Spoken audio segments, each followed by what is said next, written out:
Bismillahirrahmanirrahim. Assalamualaikum warahmatullahi wabarakatuh. Alhamdulillahirabbil alamin.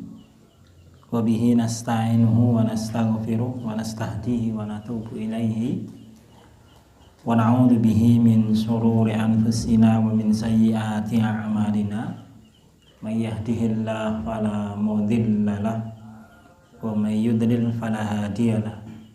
Asyhadu an la ilaha illallah wahdahu la syarika lah wa asyhadu anna Muhammadan abduhu wa rasuluhu alladzi la nabiyya wa la rasula ba'dah.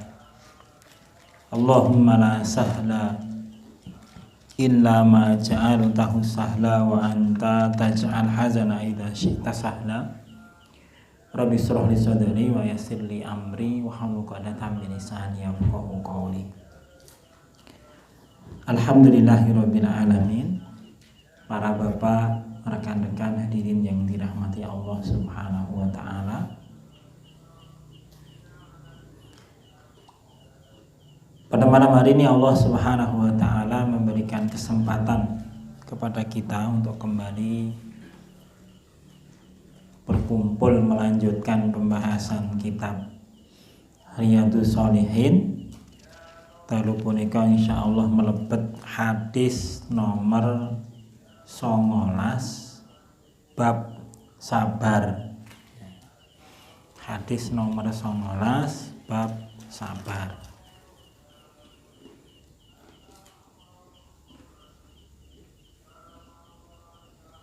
Bismillahirrahmanirrahim. Wa an Anasin radhiyallahu anhu. Wa an Anasin, dan hadis dari Anas.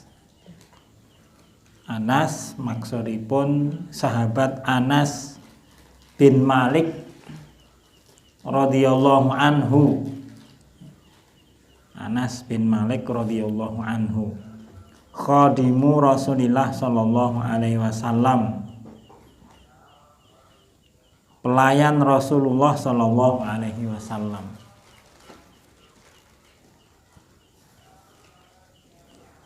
Sahabat Anas menika sahabat yang pernah didoakan Nabi sallallahu alaihi wasallam, Allahumma aksir malahu wa waladahu wa barik rizqahu. Ya Allah, perbanyaklah harta dan anak-anaknya, dan barokilah dan berkailah rezekinya. Dan berkailah rezekinya. Qala, piyambakipun paring keterangan. Qala Rasulullah sallallahu alaihi wasallam, Rasulullah sallallahu alaihi wasallam nate paring dawuh. Beliau sallallahu alaihi wasallam bersabda, idza aradallahu bi 'abdihil khaira, apabila Allah menghendaki pada diri hambanya satu kebaikan, ajjalalahul uqubata fid dunya,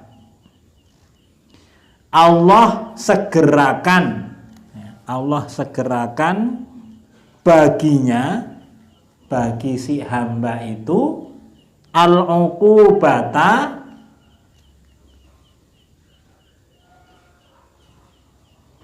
hukuman. Ukubah niku napa nggih? Nggih hukuman. Balasan satu perbuatan yang tidak baik. Fit dunya, di dunia. Ya, di dunia. Kula balis pindah melih.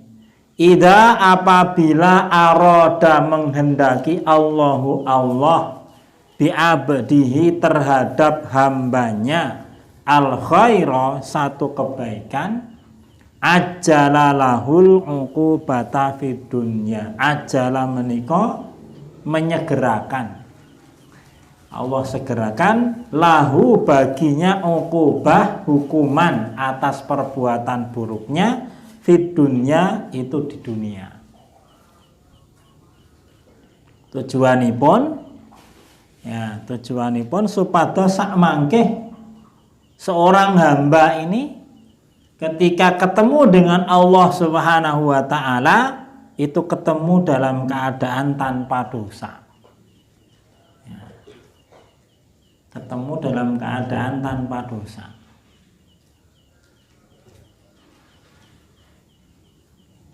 Makanya sampai ada satu riwayat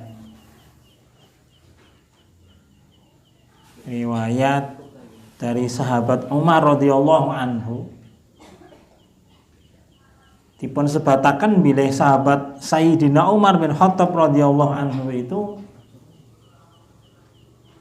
berdoa kepada Allah Subhanahu wa taala ingkang isinipun donga menika nyuwun dumateng Allah Subhanahu wa taala supados kalau Allah itu ingin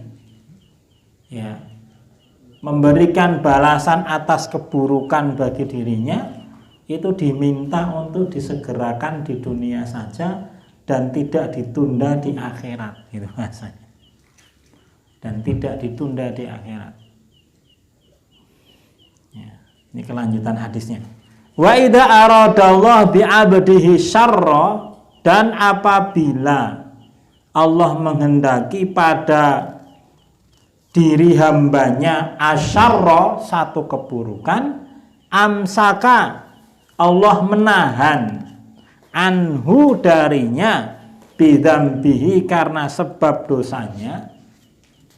Maksudnya uqubah hukuman atas perbuatan buruknya disebabkan karena dosanya, hatta yuwafiya bihi yaumal qiyamah, hingga Allah memberikan balasan atas keburukannya itu pada hari kiamat. Pada hari kiamat. Ini hadis yang pertama. Terus ternyata hadis nomor 19 menika ada dua riwayat. Ada dua riwayat yang dijadikan satu di sini. Nggih. Kedua-duanya riwayat Imam Tirmidzi. Wa qala Nabi sallallahu alaihi wasallam, dan telah bersabda paring dawuh Nabi sallallahu alaihi wasallam, inna idhamal jazai ma'a idhamal balai. Inna sesungguhnya besarnya pahala ma'a bersama idhamil bala besarnya ujian. Wa inna Allah ta'ala, dan sesungguhnya Allah ta'ala idza apabila ahabba qauman mencintai suatu kaum, ibtalahum Allah akan menguji kaum itu. Faman radiya falahur ridha wa man sakhita falahu sukhtu. Faman maka barang siapa, mongko sak sinten kemawon radiya dia ridho terhadap ujian itu, falahu ridha maka dia mendapatkan keridhaan Allah Subhanahu wa taala. Wa man sakhita, dan barang siapa yang tidak terima, sakhita menika secara bahasa artinya marah. Atau disebut muring. Marah, saksuhtun itu marah. Maka nanti di antara tanda ketidakridhaan niku muring niku mau. Falahu sukhtu, maka baginya kemurkaan Allah Subhanahu wa taala. Nggih. Para bapak hadirin jamaah rahimakumullah, hadis menika ada beberapa faedah yang bisa kita ambil. Ya. Nomor setunggal, faedah pertama,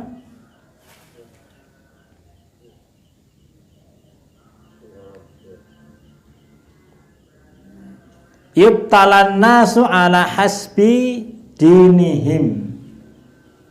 Faedah pertama bahwa manusia menika diuji oleh Allah Subhanahu wa taala sesuai dengan kadar kualitas beragamanya, sesuai dengan kadar kualitas dinnya, sesuai dengan kadar kualitas keimanannya. Artosipun menika bilih ujian itu sudah merupakan bagian dari hiasan hidup manusia. Yang namanya ujian itu sudah merupakan bagian dari hiasan hidup manusia. Makanipun kalimat hadis yang pertama kalimat pertama, ajalalahul uqubah fid dunya. Allah segerakan baginya hukuman di dunia menika, dipahami oleh para ulama, itu artinya bahwa apabila Allah Subhanahu wa taala menghendaki satu kebaikan kepada seorang hamba, Allah akan menguji itu. Bahasa uqubah ini kan gambaran tentang al-makarih, perkawis-perkawis yang secara tabiat manusia tidak disukai, secara tabiat niku ora disenengi, secara tabiat tidak disukai. Adapun seandainya perkawis yang secara umumnya orang tidak suka, kok dia bisa merubahnya menjadi perkara yang dia ridho, bukan sekedar sabar tapi ridho. Kalau sudah ridho itu perkara yang seharusnya, perkara sing umumen niku ora nyenengke, dhek iso ngrasake seneng. Paham mboten, Pak? Itu kalau sudah ridho begitu. Ya, sudah ridho begitu. Makanya al-uqubah ini oleh para ulama ketika mensyarahkan hadis ini dalam syarah Sunan Tirmidzi itu, ajalalahul uqubah. Jadi apabila Allah mengendaki pada diri seorang hamba itu satu kebaikan, Allah segerakan baginya hukuman di dunia. Mereka dimaknai dengan apabila Allah mengendaki satu kebaikan pada diri seorang hamba, Allah akan menguji hamba itu. Nah gitu, Allah akan menguji hamba itu. Nah, ini selaras dengan matan yang kedua. Dan sesungguhnya Allah Subhanahu wa taala apabila mencintai suatu kaum, Allah menguji kaum itu. Kenapa? Karena nanti hasil ujian untuk kaum yang Allah kehendaki kebaikan pada dirinya, itu nanti satu kemuliaan. Karena setiap ujian yang dia terima itu akan menghapus dosa-dosanya dan dia akan diberikan kemuliaan oleh Allah Subhanahu wa taala. Ning syaratipun sabar sebagaimana tema kita. Ya, syaratipun sabar sebagaimana tema kita. Jadi yang membuat perkara yang awalnya itu tidak disukai, ya, secara tabiat itu kudu napa nggih jenenge, mengekang hawa nafsu. Ini ora perkara umume wong kan perkara sing nyenengke. Yang namanya kecenderungan syahwat itu kan secara sepintas kaya-kaya perkara sing nyenengke, kaya-kaya lho nggih. Ya, kaya-kaya perkara sing menyenangkan. Karena sepertinya memang kecondongan manusia itu pada umumnya ke arah itu. Ya, kados dalam sebuah firman Allah Subhanahu wa taala itu kan dikatakan zuyyina linnasi hubbus syahawat minan nisa'i wal banini wal qanatiril muqantarati wal fadhabi wal fiddati wal khairil musawwamati dan seterusnya itu. Allah hiaskan. Allah hiaskan. Jenenge hiaskan niku cen sawangane niku apik. Ya, Allah hiaskan. Hiaskan itu Allah hiaskan. Pada diri manusia, hubbus syahawat itu menyenangi kecondongan-kecondongan. Yaitu terhadap wanita kalau laki-laki. Kalau laki-laki ya perempuan terhadap laki-laki. Ya. Dan anak-anak, ya. Dan anak-anak, kemudian juga terhadap kekayaan dunia, baik itu emas, perak, atau wal khail. Khail itu kendaraan. Kalau khail itu maknanya kuda perang. Gambaran kuda perang itu kalau dalam keterangannya, yang namanya khail itu memang kuda pilihan. Itu kalau kendaraan ya kendaraan pilihan, kendaraan semua medan, tangguh untuk semua medan. Ya, biasanya wong lanang kan nek duwe motor ngoten Pak seneng nek mobil apa motor semua lintasan bisa di umpamane duwe duit wong golek mobil kan golek mobil sing paling ya pokoknya buanter kuat semua medan bisa dilewati kan gitu. Emang kecenderungannya seperti itu, ya, kecenderungannya seperti itu. Makanya ini ayat ini bukan bicara mengenai celaan terhadap kecenderungan itu, gitu. Ya, tapi itu memang tabiat manusia. Niku remen sing ngoten niku wau. Ya, remen sing ngoten niku wau. Tapi terkadang kecondongan menika wau nek ora diatur. Nek boten diatur dengan aturan-aturan agami, tidak diatur dengan aturan Islam, maka kemudian bisa menghancurkan dan bahkan merusak.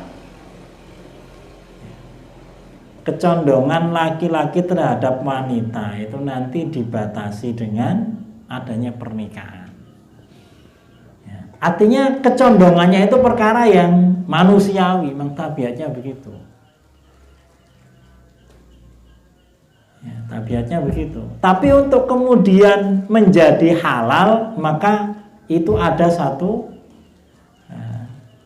pintu yang namanya menikah dalam Islam itu. Nah, kalau kemudian orang tidak melalui pintu itu, nuruti apa yang menjadi syahwat terhadap wanita atau sebaliknya tadi itu, maka nanti jatuhnya kepada perkara yang akan merusak, namanya perzinaan. Ya, namanya perzinaan akhirnya. Namanya perzinaan. Nah, nek sampai dia menempuh jalan dengan pernikahan, maka kategorinya dia orang yang sabar. Paham ya? Atau dia bangsa manusia sabar. Atau sabar niku ora kemudian ora nikah sama sekali mboten. Kecondongan itu dia lalui lewat pintu yang dibenarkan, itu namanya sabar. Ya, namanya sabar.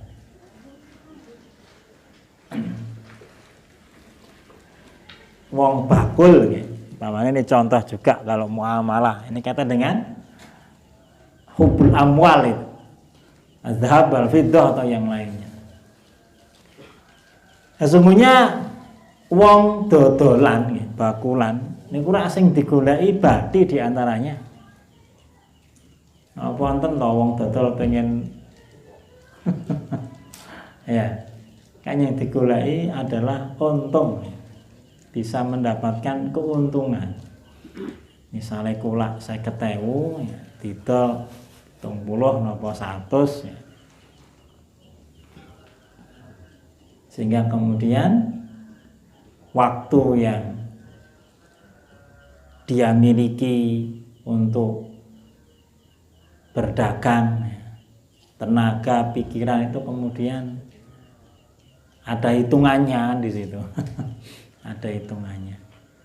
sehingga kemudian keuntungannya itu bisa dimanfaatkan untuk yang lain yang menurut dia lebih bermanfaat bagi diri maupun keluarganya atau yang lainnya.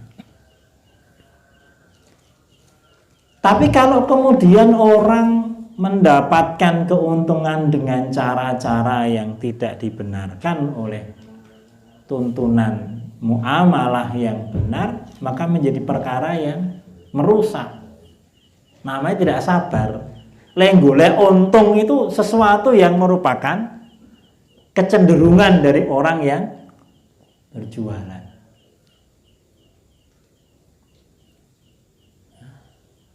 Nah, ketika dia mencari untung dengan cara yang benar, maka itu namanya sabar. Ini yang golek badi terus menggunakan cara yang tidak dibenarkan, jenenge mboten sabar. Ya, jenenge mboten sabar. Nah, ini bagian dari makarih. Kaya-kaya perkorone wong Islam itu kok uripe kok kaya dibatesi gitu, kesannya kan begitu. Ya, wis golek badi ya golek badi wae. Kan gitu. Ya seneng wae ora usah ada repot-repot ngalang-alangi wong arep seneng-seneng gitu. Ndile nganggo nikah tak golek surat-surat tembung wong tuane barang terus. Tuwa gelem ro gelem rampung misalnya. Terkesan seakan ada makarih, ada penghalang gitu. Ada penghalang. Ini disebut dengan ajalalahu, itu diantaranya begitu. Ada ujian. Ya, ada ujian. Namanya ujian untuk taat. Sekalipun juga ada ujian terkait dengan musibah. Musibah kemudian dia harus bersabar. Nabi Yusuf alaihissalam itu, Nabi Yusuf alaihissalam menikah merupakan seorang nabi yang gambaran tentang kesabaran itu utuh di situ. Nabi Yusuf alaihissalam itu pernah diuji oleh Allah Subhanahu wa taala dengan satu musibah. Musibahnya apa? Diguang ning sumur sedulur-sedulure. Diguang ning sumur ditinggal lunga. Itu seperti musibah. Musibah sing ora kena ditolak ini. Karena ditolak. Ketika neng jero sumur niku pilihane mengono loro. Sabar apa ora sabar. Sabar apa ora sabar tetap jegur neng sumur masalahnya. Amin. Ini ujian kesabaran yang paling ringan itu terkena musibah ini. Karena pilihannya mengono siji, kowe ya kudu sabar itu. Kowe sabar ya tetep neng kono, ora sabar tetep neng kono itu lho. Mung beda nek kowe sabar oleh ganjaran. Tur ning ngrasake susah iku ora sesusah nek wong ora sabar. Ya. Tapi yang kedua ada ujian yang lebih berat. Apa itu? Ujian ketika beliau digoda oleh istri dari seorang pejabat di negeri Mesir. Itu lebih berat ujiannya. Lebih berat ujiannya. Karena beliau ada pilihan untuk condong kepada perkara yang dilarang. Kon milih masalahnya. Dan itu bisa memilih. Satu memilih menghindar atau memilih mengikuti kemauan dari si wanita itu. Dua-duanya punya peluang yang sama. Punya peluang yang sama. Bahkan semua pendukungnya itu condong kepada pilihan yang kedua. Ora ana sing weruh. Omahe sing wedok, bahasanya gitu. Posisi beliau cuma sebagai pendatang dan tinggal di situ cuma sebagai pelayan saja. Kan statusnya bukan anak angkat juga ketika itu. Ya kayak budak itu. Ya. Tapi Allah Subhanahu wa taala kemudian ya memberikan kesabaran, dia belum milih untuk menghindari itu. Ini juga butuh, ini juga ujian, itu makarih juga. Coba nek rasa sabar mikirane wah apa susah-susah ora ono wong ngerti kok.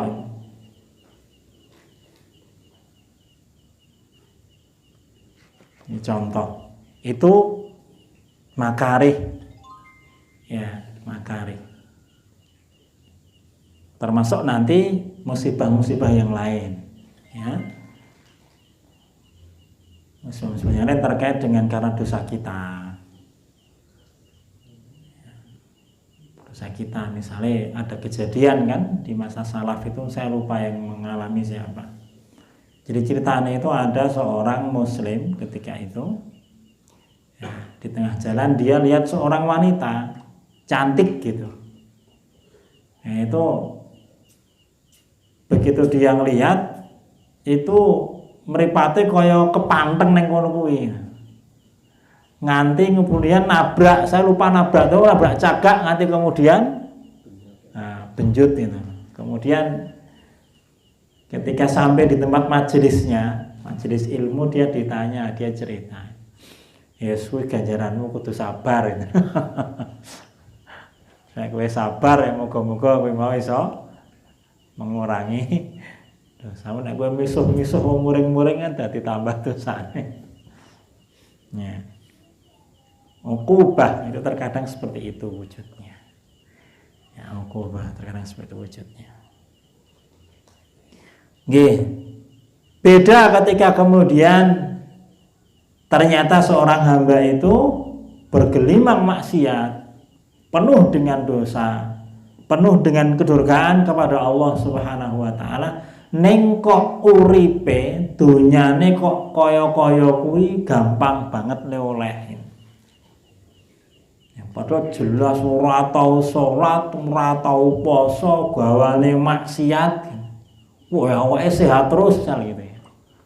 Bondone kok ya akeh terus gitu. Nah, itu kekhawatirannya.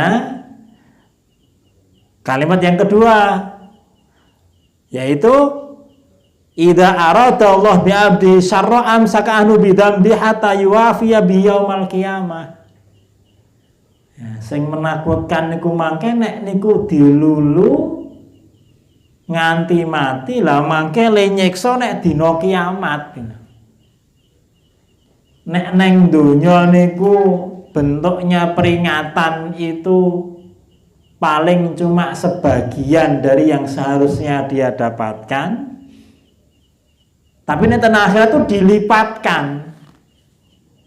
Para hamba yang dirahmati Allah Subhanahu wa taala, dosa menika seandainya itu Allah berikan kita hari ini balasannya, utrana wong sing kuat nanggung.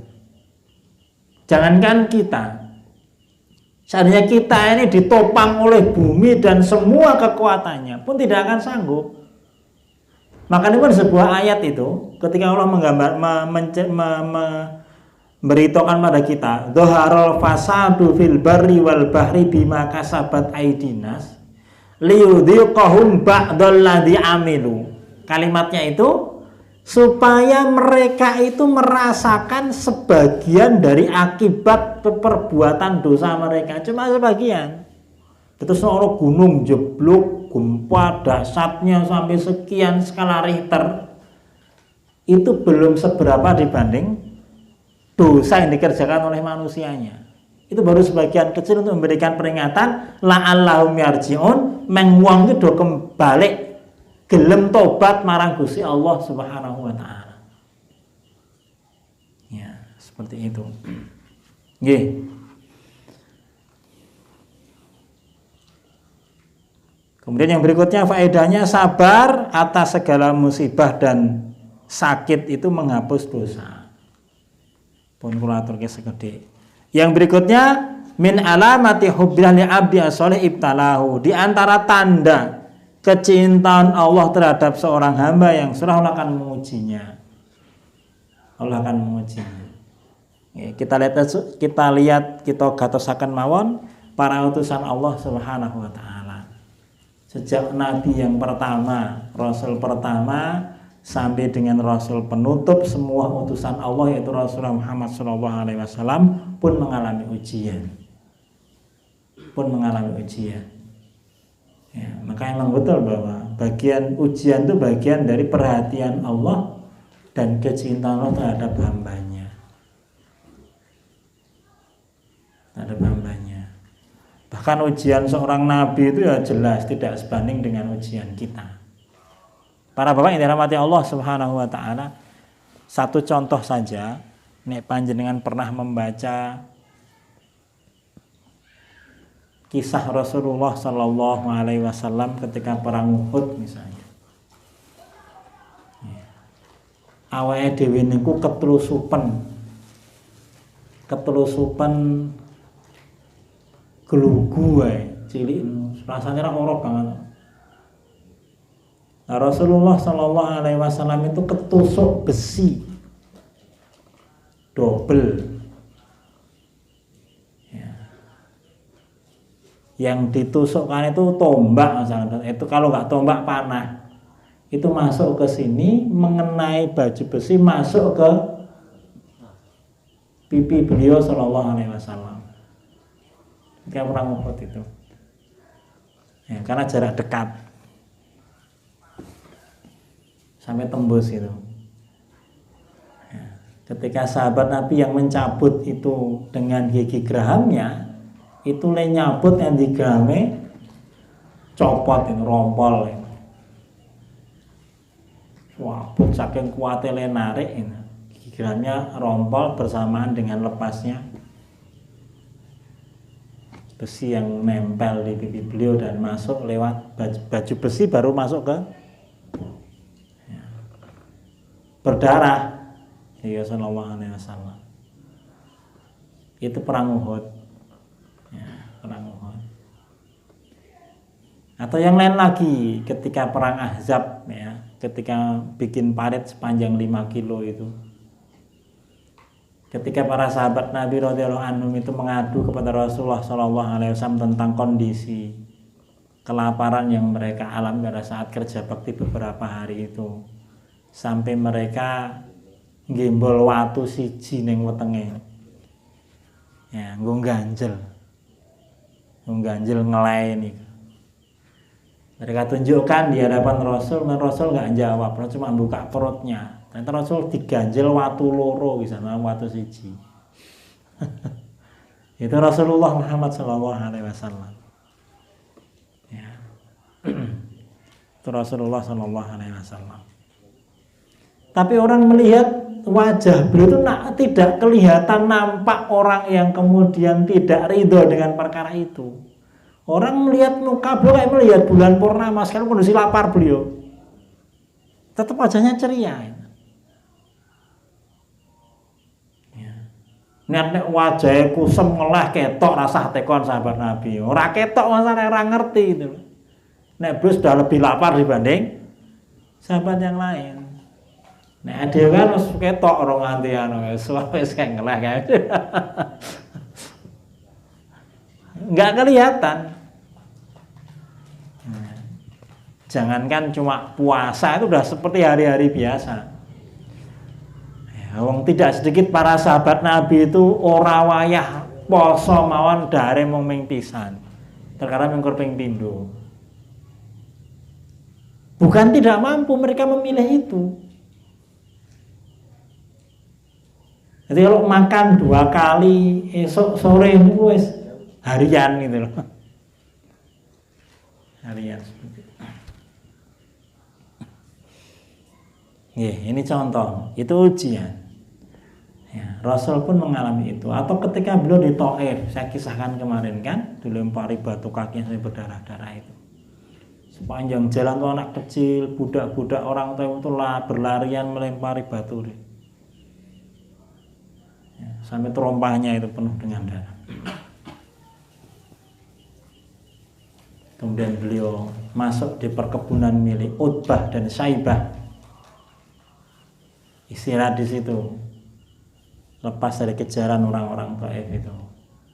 Sampai datang malaikat, ya kan, menawarkan pada beliau untuk ya, ngembleki wong Taif dengan gunung, 2 bukit yang besar di sekitar situ. Ya. Dan kata Rasul, beliau mengatakan bahwa itu ujian yang paling berat yang telah beliau alami. Padahal beliau juga pernah itu pas sujud di dekat Ka'bah itu dimbleki telek onto.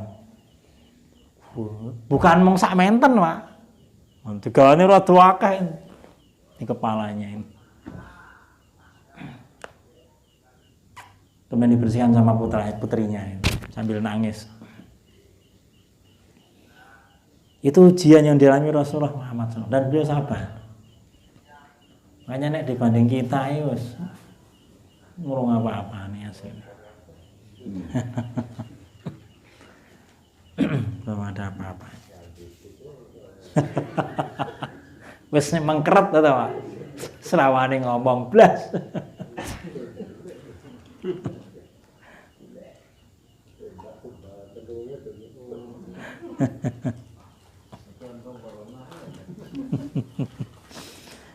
Wa 'alal mu'min ay yakuna radiyan bima ibtuliya bihi wala yabsa wala yab asu wa yaskhatu minhu. Dan wajib bagi seorang mukmin untuk ridho. Ya, untuk ridho. Menerima dengan lapang dada terhadap ujian Allah Subhanahu wa taala dan tidak berputus asa. Ya. Tidak berputus asa, juga tidak marah sebagai tanda ketidakterimaan terhadap ujian itu. Ya, sebagai tanda ketidakterimaan terhadap ujian itu. Ini bagian dari seorang mukmin. Makanipun para bapak yang dirahmati Allah Subhanahu wa taala. Sebenarnya kondisi kita, saya berulang menyampaikan kan, kondisi seperti hari ini, ujian seperti hari ini. Ya, seorang mukmin tidak kemudian putus harapan hanya dengan mengalami keadaan seperti kita hari ini. Karena seorang mukmin itu berpikir jalan keluar. Nek wong itu modale mikire jalan keluar, ketika itu Allah akan berikan jalan keluar dan kemudahan. Ya, tapi kalau mikirnya adalah keluh kesah, tidak terima terhadap keadaan dan ujian yang dialami, maka jangan harap orang itu akan mendapatkan jalan keluar. Orang dia menerima keadaan pun belum bisa, alih-alih dia mau mencari jalan keluar. Karena jalan keluar itu syarat utamanya adalah dia harus terima keadaan itu dulu, baru dia berpikir jalan keluar. Contoh, zaman Rasul pernah cerita, ada 3 orang pemuda itu masuk gua, tiba-tiba gua itu tertutup oleh batu sebesar bukit, ya misalnya gitu. Batu besar itu yang nutup depan pintu gua itu, hingga ketiga-tiganya tidak bisa masuk. Bayangkan para bapak, kalau 3-tiganya padu nyalahke akibat mlebu gua, salah mlebu gua ini, bawa salah mlebu gua itu. Cara gitu ya. Kamu salah ilmu, aku menurut gue kok orang salah waktu aku mengpadu, nggak pernah ada jalan keluar itu. Ya, kalau dua-duanya tidak menerima keadaan itu nggak akan pernah ada jalan keluar. Tapi karena keduanya melihat kenyataan itu, ini takdirnya ini kayak dewi. Arab diayali, Arab di ora trimo apa arep yo kane nyatane kita dalam gua yang bisa keluar bersama nggak bisa keluar gitu. Maka mereka berdoa kepada Allah. Berdoa itu bagian dari orang mencari jalan keluar, harus menerima keadaan dulu. Ya, baru nyari jalan keluar. Mereka berdoa kepada dengan wasilah amal soleh mereka, maka bergeserlah. Iki ora bakalan sama tua dhewe, disuruh wong telu ya ora obah wae ora aja meneh. Geser. Yes. Jalan keluarnya. Nah, itu jalan keluar berpikirnya. Makanya ada doa sangat panjang di antara penggalanya itu Allahumma inni as'aluka ridho ba'dal qada. Yalah saya mohon kepadamu diberikan kerelaan terhadap semua putusan dan ketetapanmu. Sudah kedadian yo wis tiga apa wis kedadian, kita nyari jalan keluarnya, nyari solusinya. Berpikirnya seperti itu. Dan berusaha tidak mengulang kembali kesalahan yang sama, itu bagian dari pembelajarannya. Kesalahan yang sama diulang-ulang berarti bukan seorang mukmin, karena kata Rasul seorang mukmin tidak mungkin masuk lubang yang sama 2 kali. Di tempat yang sama, jeglong kok bola-balik kejeglong, ngliwat kono kejeglong. Lewat kono kejeglong, kok jan ana dalane emang jeglang-jeglong.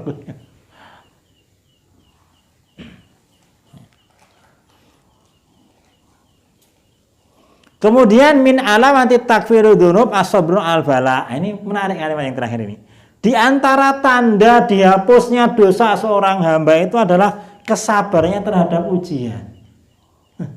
Kalau tadi kan supaya orang itu kemudian dihapus dosanya karena sebab ujian, dia bersabar. Nah, nek ono wong kok iso sabar ketika ada ujian, itu tanda dosanya dihapus. Jadi enggak? Iya, karena sabar jadi syarat dihapusnya dosa ketika ada ujian. Nah, ketika orang itu sabar ketika mendapat ujian, itu alamat takfirul dzunub, itu tanda bahwa dosanya dihapus. Karena nek dosanya dihapus itu, setelahnya itu orang itu akan mengalami banyak kebaikan. Bukannya keburukan itu karena banyaknya dosa yang dikerjakan seorang hamba.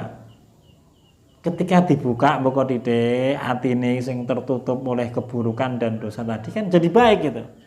Luwih sabar. Yasrah sadrahu, hatinya lebih lapang. Hatinya lebih lapang. Nggih. Makatan jamaah rahimakumullah, ini faedah ingkang saged kita pendet dari hadis menika, mudah-mudahan bermanfaat. Kuncinya sama, yaitu sabar. Dan ada yang menarik kalimatnya, idhamal jaza ma'idhamil bala. Ya, semakin besar ujian seseorang dan dia bisa bersabar, maka semakin besar pula pahala yang dia dapat. Tetapi hadis ini tidak berisi tentang anjuran jaluk ujian, boten. Nek jenengan sekolah rapopo, Pak, saiki wae ujian. Nah, nek urusan ngenten iki ora usah njaluk. Karena sudah tabiat kehidupan ujian itu. Ora usah dijaluk, nek wayahe engko oleh ujian ya diuji. Allah lebih ngerti kondisi kita. Justru malah kalau kita ini kemudian diberi banyak kelapangan, kita perlu khawatir. Paham ya Pak ya? Perlu khawatir. Perlu khawatir.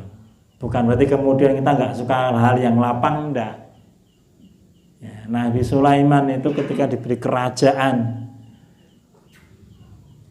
yang tidak akan pernah diberikan kepada seorang pun setelah beliau, karena doanya kan begitu beliau itu, minta kepada Allah diberikan satu kerajaan yang tidak Allah berikan kepada seorang pun setelah beliau. Ketika Allah kabulkan betul permohonan beliau, ya, Allah yang sangat besar, tentaranya dari kalangan jin dan manusia, ya, bahkan seluruh hewan tunduk kepada beliau. Tentaranya raming seko menungso, jin, kemudian juga binatang, juga semuanya.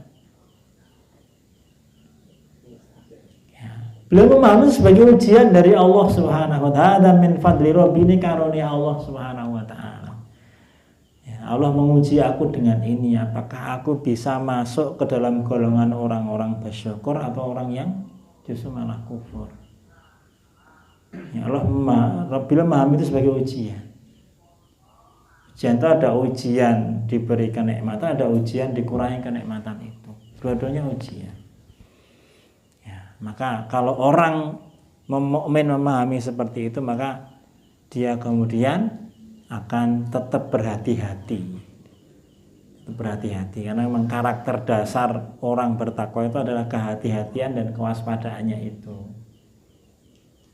Nek jenenge ning alam donya niku orang tidak pernah lepas dari tipu daya setan. Ya, nek pengen mboten digodha setan njing ten swarga. Niku wis enteng urusane, ora ana godaan setan meleh. Ning selama di dunia ini ya, orang itu masih dalam pantauan dan sorotan setan untuk diperdaya. Ya. Jadi setan itu memang yo gaweane mengkur niku ya, Pak.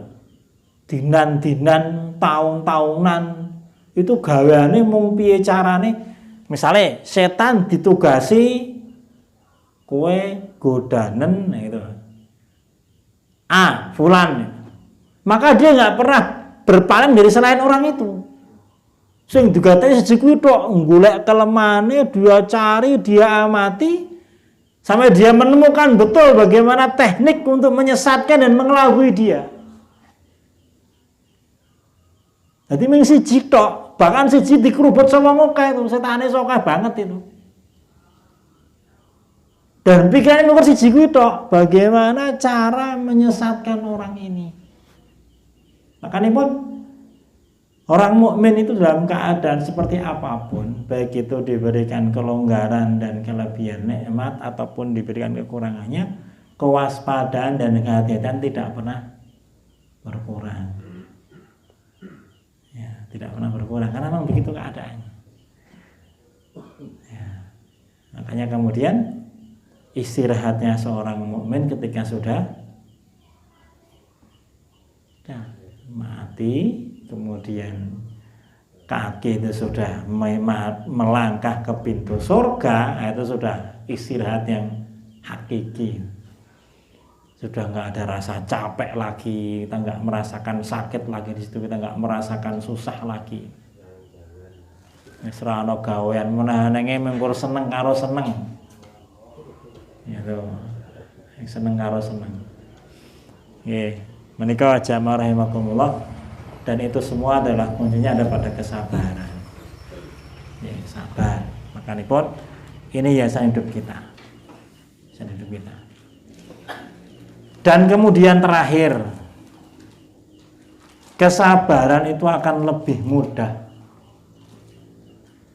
Akan lebih mudah diperoleh seseorang ketika dia punya teman-teman yang selalu membantunya untuk bersabar. Maka di surat Al-Asr itu ada kalimat tawasau bil haqqi wa tawasau bis sabr. Maka carilah teman-teman yang betul-betul bisa menambah kesabaran kita. Teman-teman yang bisa motivasi kita lebih bersabar. Demikian dan bermanfaat. Aku qouli hadza wa astaghfiru li wa lakum wa li sa'iril mu'mina wal mu'minat wal muslimina wal muslimat innahu ghafurur rahim. Allahumma inni a'udzubika min ilmin la yanfa wa min qalbin la yahsha wa min nafsin la tasba wa min da'watin la tustajabu laha. Allahumma la taj'al musibatana fi dinina wa la taj'alid dunya akbar hammina wa la mablagha ilmina. Allahumma anfa'na bima 'allamta wa 'allimna bima yanfa'una wa zidna ilma wa zidna ilma wa zidna ilma. Rabbana habbib ilainal iman wa zayyinhu fi qulubina wa karrih ilainal kufra wal fusuqa wal isyan waj'alna minar rasyidin waj'alna minar rasyidin waj'alna minar rasyidin. Rabbana hablana min azwajina wa dzurriyyatina qurrata a'yunin waj'alna lil muttaqina imama. Rabbana afrigh 'alaina sabran wa tsabbit aqdamana wansurna 'alal qaumil kafirin. Rabbana atina fid dunya hasanah wa fil akhirati hasanah wa qina adzabannar. Subhana rabbika rabbil izzati amma yasifun. Wassalamun ala mursalin walhamdulillahi rabbil alamin. Assalamualaikum warahmatullahi wabarakatuh.